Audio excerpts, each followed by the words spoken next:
Welcome to Grown Men Chopping It Up. It's your boy J.R. Rydha, and I'm here with my ace, Kerry Witta K. This is a safe place for grown-ups to have a grown-up after dark talk. We'll give you a second to tuck the kids into bed, because this is 21 and no. 21 and no. Okay, let's get to it. Today's episode brought to you by waterbeds. Have you ever tried to have sex on a waterbed? It's a waste of time. Boy, you crazy. Hey, another podcast. We own it. We moving some numbers now. And there's still not a girl here. Yeah, we've been getting a lot of requests to have a girl sit in and give a woman's opinion. Yeah. And I keep explaining to people, this is grown men chopping it up. And what we're trying to do is give you a little bit of game. And this is how grown men chop it up when we get together. Right. This is not called girl gossip. I always say there's a lot of shows, with females. You guys got The View. What's the other one with the the talk. Yeah, The Talk. Then you got girls talking and eating the chew. There's a show called The Chew. Yeah, The Chew. No, it's not. They cook stuff, and it's a guy on that show, too. There's some people that won the chef show. Oh, okay. The Chew. Hey, let's jump into it. I'm ready. Last week was the best show we ever did, but this show is better than that. Wow. That's a big boast. This might be the best show that we've done to date. Head just exploded. I want to talk about something that I saw the other day. When protecting your girl, when is it too much? And when is it not enough? So what I saw was this dude, it was at a gas station up the block. Nice looking girl. She was dressed kind of sexy. Wow. She jumped out the car and she went into the store to get some water. I jumped out my car. I was a little bit behind her. There was a Latin dude in front of me. He didn't see the dude pumping gas. So we're standing in line and he's making little jokes. She's making this little small talk. Oh, wow. Which, if you know your dude ain't rap tight, you might want to just be like, nah, that shit ain't funny. Yeah. So the dude, he comes in and, he looks at the Mexican dude and really just starts mugging him. What you talking to? I don't know if the guy was Mexican. Let me take that back. The Latin dude looking like, could have been from anywhere. Dude, I didn't know that was, I didn't know, Yeah.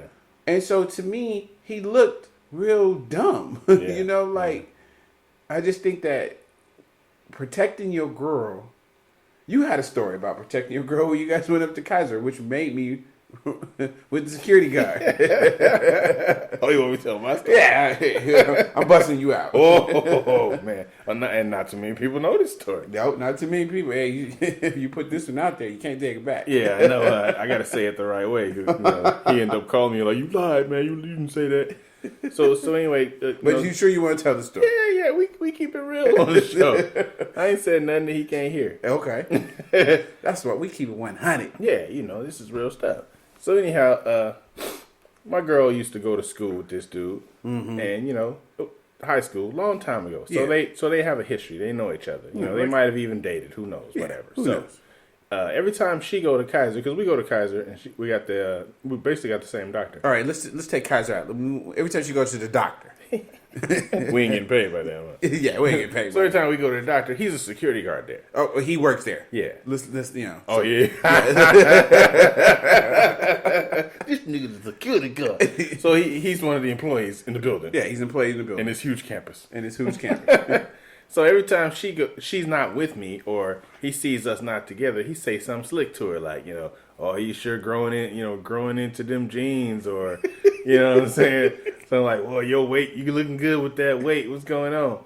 But the bad part is, we be together, he don't say nothing. Mm-hmm. He don't nod, wink, raise his hand, nothing. But once she leave me, he got some slick stuff to say. So I'm sitting down with her, and this is like by the third time, because I'm not an overbearing guy. Okay. I'm gonna expect a certain amount of, if your girl by herself, dudes are gonna talk to her. I'm not offended at that. Right. I'm offended at she with somebody, yet you still yapping. Right. So I'm sitting down talking to her, and she doesn't sound offended. She's just like, he's still saying some slick stuff to me, right?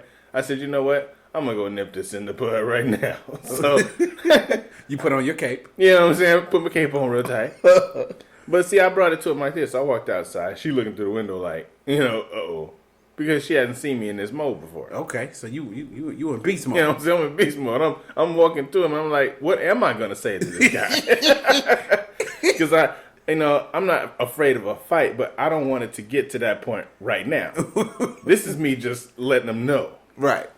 So I walk up to him. I say, hey, me and her together. We've been together for a couple of years, and I understand y'all went to school together. You might have, dated 100 years ago or whatever it is. Right. But the things that you say to her when I'm not there, I think are out of line. Because how would you feel if I know you're a girl and you walking together or together, and I say some slick stuff to her, and I know she got to do it. Okay. I mean, I've seen you. I've looked in your face and not even said nothing to you. How would you feel if I did that?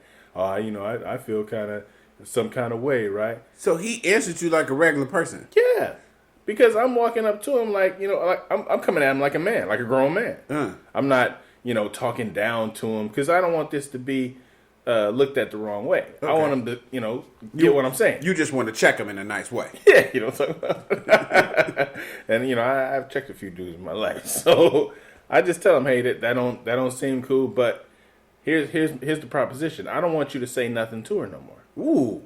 I said, don't have nothing to say to her. You don't talk to her when we together. Why say something to her when you're not? Because, since he didn't get rah-rah with me, now I'm feeling a little brave. Yeah. Since he didn't pull out the yada that mean. So I get a little tougher with the dude. Yeah. So I'm like, don't say nothing else to her. Because if you say something else to her, it's going to be a problem. Yeah. That's it. Because you don't want nobody talking to your girl like that, and it ain't cool. So what happened to me, I was at Togo's or something one day. And I was at work or, whatever. And I'm not even supposed to be over there. This was at my other job. So I dipped over there real quick to get me a sandwich. And so I walk in and I'm on my phone and I'm in line. So it's a lot of people. So I'm not even tripping. So I see somebody step, I step. So I step and I bump into this girl. I'm like, oh, shoot, I'm sorry. I was on my phone, whatever. So I didn't think nothing of it. Got in line to get my sandwich or whatever. Order my sandwich, and then, you looking around, making sure I don't see no coworkers or bosses, nothing around. And so then I go outside. I got a full uniform on, name tag, everything on, right? So I'm sitting down eating my sandwich. This dude come out. He say, hey, do you know her? Whoa. And I was like, did I know who?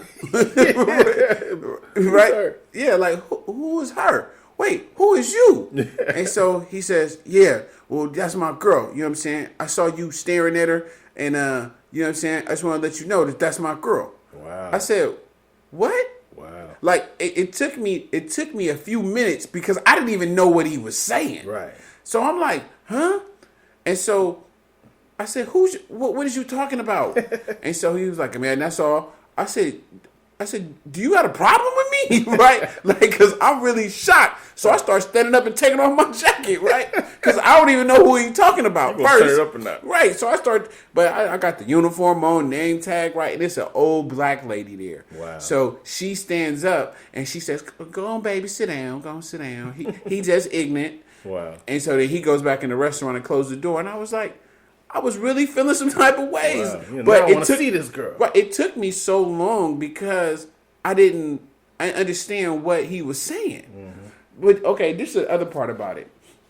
So when it comes to protecting your girl, where is too much? So let's say on social media, if your girl posts something that's stupid or something, and somebody says something that's kind of disrespectful, when do you step in? When she feels offended herself and she doesn't want to handle it. When it's been more than once. I think you get a 3 strikes you're out kind of thing. Okay. I'm going to rely on her to handle it until it gets to a point where he's just not going to stop because she said stop. If the girl says, hey, don't do that, But it's internet thugs. I mean, like, do you just think? I mean, like, do you type it in? Hey, don't do this. I'm gonna come check you. Well, I'll try to joke it off some kind of way. Like, do somebody? Let's just say somebody say something like, "Ooh, that food looks good. Wish you were feeding me." Ha ha ha. I'll say like, but too bad she's feeding me. You go find your own food.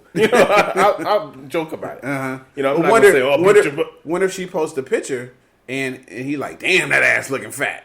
Oh yeah, I'll agree. I actually like that. Okay. I like compliments on my girl because I'm just like the guy. Let's say if we was in a supermarket and we separate, and it's some dude in the corner and he see her walking by like, damn, she got a fat ass. I'm the guy standing next to him saying, yeah, she do got a fat ass. Boy, I tell you. So you don't try to be a hater. No, I love it. I love compliments, and I'm not gonna hate on him for saying she got a fat ass. She does. Now if he's saying something negative, that's like that's when you say something else. Like, hey, well, man, her nose ain't that big. That is her nose. Why you say she got Arsenio Hall fingers? That's not cool. So, yeah, I don't know. Like, I'm not a jealous person. So, I don't... 99% of the stuff that happens like that, I don't even know it happened. You know what I'm saying? Like, somebody will be like, oh, well, the girl was checking you out. Or, that I'll be like, what? Like, I be so in my own zone. But, like, I don't think people, this is radical. Right. I don't think when you're dating somebody that you should even be Facebook friends. If they don't know how to act. Yeah, because it's so many, you see it all the time too. It's so many married people or people in relationships and they post stuff because they be mad or want attention. And so they post a cute pic or a beauty pic. And it's like, that's where insecurity comes in your relationship. And if your girl can't control herself, I say don't even be her friend on Facebook. Yeah, I spent my last 2 years in my last relationship not being friends on Facebook. Yeah. I could be somebody's friend on Facebook, but I don't follow them. Yeah. So, or I'll be your friend on Instagram, but Instagram don't matter because so many people post shit on Instagram. You hardly ever see the people you want to see stuff anyway. Yeah. You even saw a few pictures, but I want to see more of that or more quotes or whatever the hell. Right. But they don't post enough. Yeah. I don't know about being overprotective. I think that you got to let people breathe. And whatever that looks like. If it's that they want to post pictures of them on Facebook or Instagram, let them post the pictures. Yeah. If you can't handle it, don't follow them. You still be their friend. Don't follow them. You can't beat everybody up. Yeah, you can't beat everybody up, man. I mean, you might be able to, but why would you? Just so the whole saying, where we come from, and the dude in the hood want to beat up everybody who look at his girl, and he killed a dude, and then they both in jail, and she messed with somebody else. Which is hella dumb. Yeah, one dude dead, one dude in jail, and she got a new boyfriend. Wow, that's just stupid. So, like, moving on, which once you in jail, locked up, won't let me out, and she messed with a new dude. That's terrible. So, what I wanted to talk about was. I talked about 2 podcasts ago, how to know when the relationship is over. Those few things that you see or that she does that that you know when it's over. Now I'm gonna move on to once you know it's over and you're actually going to leave. What are some things you could do before you actually leave? Because some dudes jump the gun. You have an argument or a fight. He leave. He ain't got all his stuff. That's a mistake. She gonna take your PlayStation, break it into bits. she gonna put your clothes inside the tub and burn them. She gonna write bitch and hoe on your car. You gotta be more careful than that. So I'm gonna teach you how to do what they do because they know when a relationship is over. Right. They just ain't told you. Yeah. So this is you knowing the relationship is over, or even knowing that the relationship might be over, protecting your stuff. First thing you do. Sign up for a P.O. box. Okay. Go down, P.O. box or mailboxes, etc., whatever. Get yourself a P.O. box. Now, you need to do this a few months in advance because don't leave until you know your mail is being forwarded there. Me, myself, I did it 6 months in advance. Okay. How did I know my relationship was over 6 months in advance? I knew my relationship was over 2 years before I did it. Okay. So I said, look, I got me a 2-year plan. I'm going to get me a P.O. box, everything I need to do. So after you get the P.O. box and you know your mail is not going to the house no more. Right. But you leave some stuff there. Oh yeah, you're gonna get bills there. Anyway. Yeah, let the bills keep going. Let the bills come there all you want. Right. Now the next thing you do is you get a storage box. You know, however big container you need for those important things. All your important electronics. Take your PlayStation or your Xbox with you. Say you taking it over your boy house. Take it over your boy house. Yeah, just securing it. Yeah, we gonna go play. His broke. I'm gonna take mine over there. Yeah, get your stuff out. Your laptop. Yeah, laptop. She gonna dump that in the water. Or Okay. Take your laptop slowly. Yeah, don't be in a rush. Don't make it look like there's emptiness in your closet. Oh, okay. So when you leave, all you need to do is grab one armful of stuff because that's all that's there, and put them in your car. Okay. Take your car with you. Okay. The other thing is, if it's a couple months, stop giving her cash on the bills. Okay. Give her a money order or a check. Now you have a history of what you gave her, because she's going to say you ain't gave her nothing ever. Right. She's going to say he ain't paid now bill. He ain't gave me no support. He ain't gave me nothing. Now other bill. Yeah, nothing at all. You give her money orders and keep track of that. Now the last thing is, don't get baited into physical violence. Happened to a friend of mine, last year. Because actually, I was listening to a podcast today, and the lady said when she went to see a lawyer and she told the lawyer that she was leaving her husband, he said, get him to hit you, then you can take everything. Yeah. And she said, now when she said, she walked out of there and was like, oh no, I'm offended, Yeah. But so many women do that, and I think my boy's girl did that. She baited him into an argument, probably talked about his mama or something, you know what I'm saying? Said he had a little dick. And it happened. Once he hit her, called the police, locked him out the house, took all his stuff, got child support, all that. Right. So don't get baited into physical violence, because you really shouldn't be hitting women anyway. But don't get baited into it. No matter what she says, do not put your hands on her. Right. Just get away from the situation, whatever it is.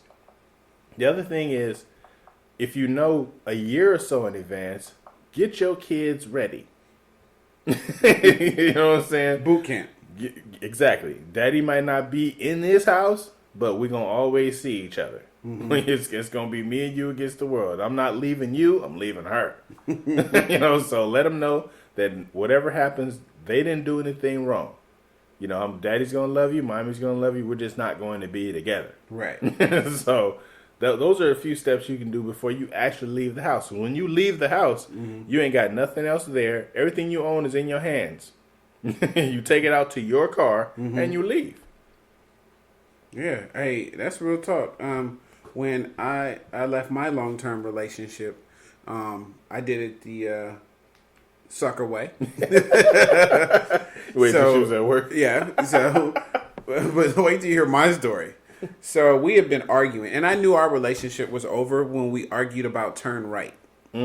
So when you argue about turn right, you know that the person just can't stand you, and you can't stand them. So it's basically like, hey, turn right. That damn it, I ain't turning right. Oh, I'm going left. Right, I'm going left. So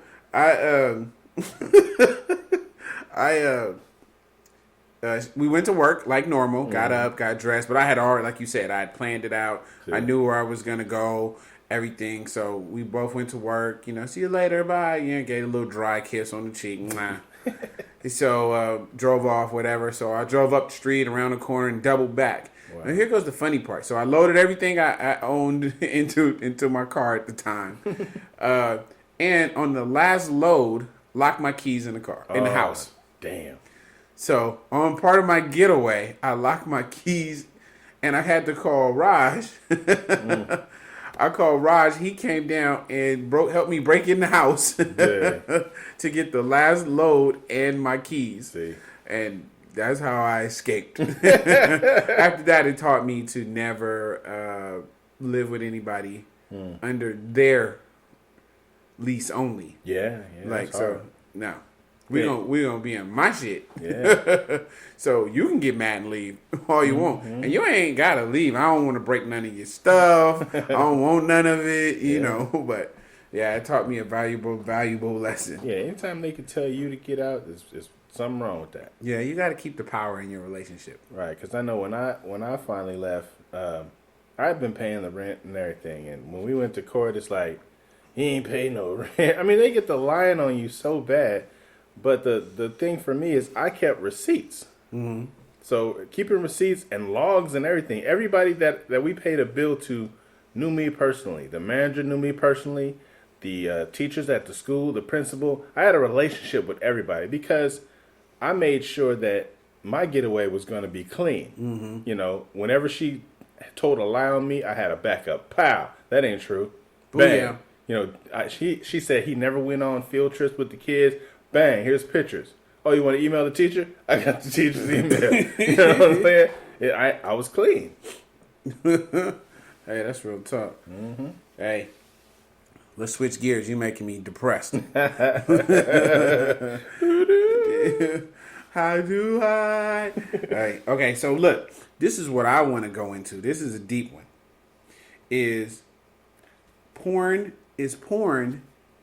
and masturbating hurting your relationship? Whoa. I hope not. And I just, want to throw out a few little things that have been observed. And I say that porn and masturbation both can really hurt your relationship.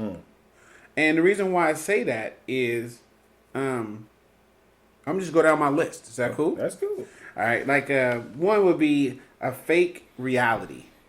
Like porn is not real life. Yeah, none of that. Dudes don't pull over in a car and pick up a chick and she's like his dick in the car. Right. Yeah. Only in LA, probably. Yeah, but I mean, it's just like it's a fake reality.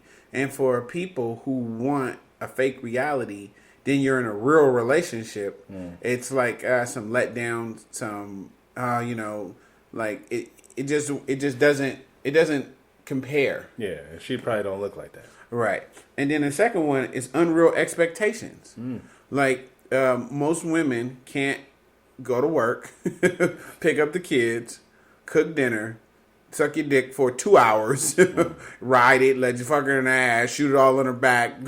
Yeah. That's just unreal expectations from real people. Right. And most dudes aren't walking around with a 13-inch dick. Yeah. Filling up every hole, for 90 minutes. Wow, that's a long fucking There's time. a lot of editing. There's a lot of, there's fluffer people on the side. Yeah. I mean, there's a lot of Viagra and stuff being used. It's a fake reality. True. Like you just said last week, objectifying your woman. Yeah. Or, objectifying your man. You starting to see them just as, a figure instead of a real person, like you said.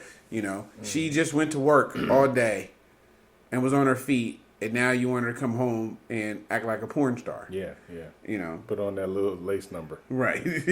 Then one thing it does too by masturbating and porn is you're not turned on by the small things anymore. Right. Where, I always think back to, especially for us guys, if we go back to when we were 12, 13 years old, we see a nipple and woohoo! Man, but I'm almost coming to my pants. Right, we've seen so many nipples at this point. Yeah. We need a nipple with tassels on it at this point. Yeah, exactly. With streamers on it. You gotta show me an impressive nipple. Yeah, it has to be and it's kind of like a form of cheating. Because your partner is not even involved in your fantasy. Wow. Unless you're fantasizing about your partner. Well, then you're watching porn with another lady, though. Or you're watching porn with another guy. You know what I mean? It's not your partner. That's hard watching porn with another guy. Yeah. You don't get into it like you normally would. Well, we shouldn't. You're not going to whip your dick out in front of another guy. No, unless you're in jail. I heard they do that in jail. And by jerking off, you miss the benefits of sex. Yeah. Because, sex Cells. prostate health, blood pressure. They say actually masturbation helps your prostate. Well, it doesn't help it as much as sex does. Yeah, that's true. Because I think it's a different release. Yeah. So, I mean, those are things I was just thinking about. Like, does porn and masturbating hurt your relationship? But I think but I think in a way it can help if you use those things with your partner. Mm-hmm. But how do you make your partner don't feel like you want that person on the screen more than you want your partner? Yeah, that's the hard part. Because if she's watching the dude, right? Wow. And he's putting it down and she's like, wow, he's really good. Yeah. Do you feel some type of ways? No. I say, yeah, he's really good. Boy, that guy is unrealistic. But she's like, it is realistic. He's right there. Right? I know that guy. He lives in L.A. The hard part about porn is, you know, if you do watch porn with your mate, if you do it enough to where you guys objectively watch porn. Okay. To try a position or a place or something like that. But if you're looking at like Pinky, you know, there are a few girls walking around looking like Pinky, but and she's real. She be in Oakland. So you can roll up on Pinky. I mean, that might be hard. But if you're looking at porn and you're trying to compare your girl to these women, I think that's wrong. But I don't know, how do you let her know that those aren't the women that you want? This is just a vehicle. I always try to explain that to women, that even if you when you're at a nightclub or porn or the girls in music videos, dudes don't marry girls like that. Girls with super big asses and big titties, yeah, maybe like Nicki Minaj, she got millions. Yeah. But for every one Nicki Minaj, there's 80 video chicks that ain't nan motherfucker wifing. Yeah. You don't wife those chicks. Yeah. You know what I'm saying? But the girls who don't look like that are so much trying to look like that, but dudes ain't wifing them. Yeah. Like everybody knows how to do the stripper dance. Yeah, but ain't nobody, that's not the girl at the club with the big titties and her ass out and all that. Niggas want to hit that. Yeah. But ain't nobody trying to be like, oh, okay, yeah, that's wifey. This the one I want. Yeah, no. Yeah. You know who actually wifes them are the dudes that own liquor stores. They take them to Dubai. And then they do things to them. That's crazy. Well, my next topic is acceptable age differences when you're either dating or, you know, it don't necessarily got to be marriage, but dating. Mm-hmm. Now, the general rule is half your age plus 7, which, you know, some people use that rule, some don't. I think as long as you're over 21, like, I don't think a 40-year-old dude should be messing with an 18-year-old girl. I think that's wrong. But some 40, but I think, doesn't it matter about maturity? It does, but also an 18-year-old girl's experiences in general. I mean, I'm talking about the average 18-year-old girl. Some of these girls are more experienced than a 40-year-old guy. But I think an 18-year-old girl's experiences aren't going to match the 40-something dude's experiences. Because just like me, for instance, if I was to go grab a little 18-year-old chick, I could do some stuff to her that'll make her forget everybody else in her life. I mean, she gonna cuss out her mama. Nobody's gonna be able to match that right now. And it's not fair to her because I'm taking her away from experiences that she needs to have in life and build up to. Like, she needs to, you know, fall in love and, you know, have her heart broken. She needs to deal with all that stuff before she gets to a guy like me. Because I need her to have certain experiences to appreciate me. If she just starts out with me, you know, the deluxe model, you know what I'm saying? She's not going to be right for anybody else. Okay. You know, she'll start at the top. You know, talking about shit. Yeah, for real. I mean, I could do some stuff, you know, because I used to tell girls this. I'm 43 right now. When I was single, I was, you know, 29, 30, whatever. But let's just say before I met my girl right now, I spent like a week or two single. I mean, I was a beast for 2 weeks. I didn't fuck with nobody, but I was, you know, prowling. So girls would say, like, oh, you know, they looking at me like a sugar daddy because I got a little gray in my beard. And they'd be like, oh, how you doing, OG, da-da-da, whatever. And I tell them, look, I'm not that old. You know, I'm not what you would consider an OG. I'm not going to pay your phone bill. I will fuck the shit out of you. You know what I'm saying? I'm not that old guy that's going to threaten you and then fall asleep after you touch him a little bit. I will run your ass through this bed. You know what I'm saying? So don't look at me like I'm some kind of sucker. You know, I'm not going to give you some money and then be like, oh, let me just lick it. No. I'm going to fuck you halfway to death. You're going to earn this $20. You know? Because I'm not that damn old. Right. I can't forget that time I was leaving your house and when I met up with that girl at the bar. What was it, at the gas station? And I was kind of just messing with her. I told her, oh yeah, I'm the kind of guy. I'll pay your bills, blah blah, whatever, right? I'm like, yeah, I do that. And she looked at me. She said, nah, you ain't that kind of. I said, you got me. So that's the thing I want to say. You need to be with somebody that's compatible as far as maturity goes. 40 and 18, whatever. Once she gets past 21 and she's had some life experiences, have at it, whatever. But these I don't understand that. I ran into one of my OG partners, and he started to tell me, he was like, yeah, I got this youngster. And I was like, I don't even want to hear it. I don't see how people, I couldn't even look at a girl that was under 30. Mm-hmm. I'm 41. I couldn't even, because anything under that looks like my daughter. Yeah. It looks like little babies. Right. Like nothing ain't cute. I'm like what Morris Day said. He said if a young girl come over to him, he'd be like, tell your mama to come here. That's crazy. Like, I mean, I don't get it. I think maybe if you're 40, for men, you got a 10-year window either way that you can go. For women, you're lucky if you got a 5-year window either way you can go. Yeah. Because a 40-year-old woman doesn't want a 20-year-old guy. Because a 20-year-old men mature, I hate to admit this, but men mature slower than women. Right. So, I mean, if you want to babysit, yeah. So he gonna drive your car. Yeah. Play PlayStation in your living room. Yeah, because there's too many guys out here messing with these. And 18, I was being liberal when I said 18. Mm-hmm. There are dudes messing with 14-year-olds, 15-year-olds. And I think to myself, like, what's missing in the parenting line that is letting this girl be so damn accessible? Hug your babies. Yeah. And you got to take your dudes, you got to take your daughter. If there's any girls listening to this, women, and you need dudes to hear this part, crank this up in the car. Dudes, take your daughter on dates. Right. Go to the movies with your daughter. Buy your daughter flowers. Take her to good restaurants. So no dude can do basic ass shit to impress her. Yeah. That's part of the problem. These women out here ain't never been nowhere, and they get fall in love with basic stuff. Yeah. And so then that's how basic dudes get chicks. Yeah. That's another topic we're going to talk about. I'm going to write that one down. Basic dudes getting,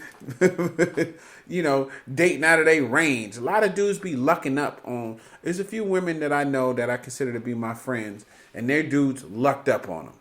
Yeah. Basically caught them at a weak moment, and they end up together in a relationship. Yeah. And they shouldn't have never made it that far. Right, and the woman's sense of loyalty keeps them together. Yeah. Yeah, my daughter's 9, and she eats shrimp and crab. Yeah. So, not to say that I'm teaching her to be some kind of bougie chick. Nah. But I'm teaching her that know her worth. There are finer things in life. Know your worth. Get a guy that opens the door for you. Because I open the door for her all the time, and I tell the other kids the same thing. Ladies first. Open the door for the girl. Mm-hmm. Have more. I'm trying to teach her to have more to offer than just your body. She's only 9, so I'm not giving that to her straight. Yeah. But I'm giving her avenues to where she's not just all body conscious. Like, ooh, I want a big booty. Like, she's never said that to me. I want a big booty. I want to, all this kind of stuff. Yeah, I hope she never says that. Yeah, because I don't want that. If she says that, I'm a taser. I wanted to think. I want somebody that's a thinker. I want somebody that reads. Yeah, and then like you said, by doing those little things for her, she'll always she'll know the difference. Yeah, because I really want her to have somebody like her daddy. Yeah, I don't. Her daddy later in life. Okay, yeah, the old you, not the. I mean, the new you, not the old you. Right, the older me. Yeah, the older you. Hey. Let's jump into the question. So the question today was, it was sent from the Facebook, and they asked, because I guess we said on one of the episodes that married women were the easiest to sleep with, and they want to know why. So I'm gonna throw it to you and let you start it off. Why married women are the easiest to sleep with? First off, have you ever slept with a married woman? Yes. Like that was a stupid question. Hey, I was about to start cussing. Have I? Of course. I mean, not to glorify it, but to glorify it. But the reason I think married women are easier to sleep with is because faithful married women are even easier. Okay. Because she's had this same dick for however long, many years. Just dangling. And a lot of women nowadays, they get married out of high school. This is my high school sweetheart. That's the only dude she slept with forever. Uh-huh. Now, if you're able to get her to look in your direction, you may be able to talk to her. Uh-huh. If you're able to talk to her, you're able to sit down with her. You're able to sit down with her, you'll be able to lay down with her. Uh-huh. The reason married women are so easy is because they're inside, they do want somebody else. Uh-huh. They want a different dick. Uh-huh. And that's just what it comes down to. They've been experiencing the same stuff for so long that a little piece of adventure, like they see on Scandal or in the movie, all that shit is exciting to them. All right. Single women know this excitement. Right. Married women don't. They want this excitement. They want to live that stuff. So you don't have to do much to sleep with a married woman, but basically send her a dick pic. Women say they hate being sent dick pics. They're motherfucking lies. They love dick pics, I tell you. They request them. Right. That's all they want to see. So they trade them between each other. Look at this one. Hey, girl, I got one from Texas. I say that married women are the easiest. I said it because I kind of like basically on the same way you were saying, is that they get into these relationships or they get into their marriages and dudes get bored and predictable. Mm-hmm. And you are not boring or predictable. Right. So right now they want that excitement. And they're easier to get because people forget to do the little things. Yeah. They stop telling the person that they look good. They stop telling her that her hair looks good. Mm-hmm. They stop telling her that lotion that she put on today smells incredible. Yeah. It's just small compliments. Like I said last time, you could probably remember a compliment that you've gotten from somebody that you didn't know, and it made you feel good. Yeah. I asked dudes at work the other day, I said, have you ever received a compliment from a female that you didn't know, and did you remember it? And everybody remembered it. Yeah. If it was like, you got nice hair, you got pretty eyes, it was something so small. But people forget to do those little things. And after a while, all you have to do is you tell her, oh, today, you got that cinnamon lotion on today. Yeah, pay attention. Oh, you can smell that? Dang, girl. That smelled incredible. You see? Yeah. Next week, oh, I got it on again. Oh, you do? Come here. Let me smell it. Yeah. Oh, is this your spot right here? Let me uh-oh. Yeah. Then, slowly but surely, you're in. Yeah, because husbands seem to sometimes put their wives on a pedestal after they get married. Right. Married and kids. He don't do the stuff that he should do, and she wants to do nasty shit. Mm-hmm. Your wife wants to be nasty. She wants to be a little slut, and this guy that's getting at her is going to treat her like one. He's going to slap her in the face with his dick because you don't do it. Right. You think, oh, she kisses my kids. Mm-hmm. She brushes her teeth. Yeah. But the thing is most likely you thought when you was picking her, you was picking the most wholesome one you could find. Yeah. which was your mistake. Mm-hmm. Because she probably was very, very wholesome. She wasn't the hoe that was out there in the street like the other chick she was dealing with. Yeah. But because she wasn't the hoe out there in the street, she doesn't have those experiences. Right. You want those experiences to be done and over. Thank you. You want to marry a reformed slut. And so you can't treat her like you even would. So when you cheat on her with the side chick, she's like, most of the times when I talk to women who husbands have cheated on them, they come back and tell me that they would have did those things. Mm-hmm. The same things he got from her, they would have done. They wanted to do them. See, he didn't give her a chance. Right. Because he thought she was wholesome, and that's why dudes be so heartbroken when they find out that girls get dicked down in an electrical closet. Whoa. Yeah. That white stuff on her lips was not lotion. Hey, so that's why we said that married women are the easiest to sleep with. Married men might be easier to sleep with too, but we don't know. We haven't slept with a married man. I have no experience. None of that. You know, and if you have experience with sleeping with married men, come into the show. We'll chop it up about it. That's right. You know, we hit us up on gmail.com, you know, and we'll invite you in. Yeah, we can discuss it. Okay, we're going to wrap this up real quick, but before that, we're going to do Rydha's rant. Pow. And I got the rant today. Towel. My rant today is stop faking during sex. Women, you are doing people no good. Dudes, stop faking. Stop telling her that whack-ass head she's giving you is the bomb. You passing her on to other cats. And she's doing that 1-2 popsicle suck thing to everybody else. And it's messing up the rotation. The 1-2 popsicle. Look, stop faking. That's my number one thing. I've been guilty of that. Yeah, oh, dude. Yeah, I've done it. I mean, not recently, but stop telling her that she got good pussy. Go back to good pussy episode, and you know what? Don't say nothing. Just hum. Just tell her good job. Pat her on the head. If this dude's sex is whack, he pull out a 2-inch dick. Stop telling him that he's knocking the bottom out of it. Yeah, stop exaggerating. This isn't porn. No, you're hurting. You're hurting the game. Yeah, that's great. Give her a compliment on the way her hair is so soft. Like when you give me head, your hair is so soft. Like, wow, what are you using? The Wella Balsam? Yeah, just stop. You're hurting the game. Hey, we're going to wrap this show up. Check us out on iTunes. Definitely on iTunes. Yeah, give us them 5 stars. We want to get up there in the top 20 at least. That's right. And it's a weekly show, so come back every week. Listen to some old ones, whatever. Yeah, every week we're here. Subscribe. Pass it on to your friends, your girlfriends. Hit us up on Gmail if you want to, you got something to say. And I don't know if we're going to bring a woman in. Maybe. Bring her in here and run her through the ringer. All right, so that concludes our show tonight. We know there's a lot of podcasts you could be listening to. And should be listening to. So we thank you for riding with us. I'm J.R. Rydha. And I'm Kerry Witta K. Make sure you look us up on Facebook or Instagram or get at us on grownmenchoppingitup@gmail.com. That's spelled out GROWNMENCHOPPINGITUP. And remember, everybody kneeling ain't praying. Peace.